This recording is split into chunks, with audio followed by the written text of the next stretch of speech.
আমাকে গোসল করায়া সাদা পাতলা তিনখানা কাপড়ের প্যাকেট বানাইয়া খাটে চড়াইয়া জানাজা দিয়া চারজনে কাঁদে নিয়া কবরের দিকে রওনা দিবি। আমার সন্তানগুলো পেছনে পেছনে আব্বু আব্বু বলে ডাকবে আর কাঁদবে।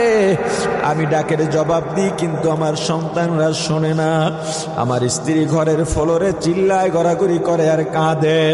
আমার মা বাড়ির দরজায় নেমে গাছের আড়ালে দাঁড়াই আমার দিকে তাকাইয়া তাকাইয়া কাঁদে। আহারে আমার মা বাবা, আমার ভাই বোন, আমার যত আত্মীয় স্বজন সবাই কাঁদে। আমাকে কবরে রাখার পর বাঁশের চালে দিয়া কলা পাতা বিছাইয়া সবাই মাটি দিয়া নিষ্ঠুরের মতো চলে যায়। কোথায় আমার শিমুল তুলার বালিশ, কোথায় আমার ম্যাট্রেস, কোথায় জাজিম, কোথায় কম্বল, কোথায় আমার কোল বালিশ, কোথায় আমার দামি খাট। 10 লাখ 20 লাখ টাকা দিয়াও যারা খাট বানাও, কি মজা।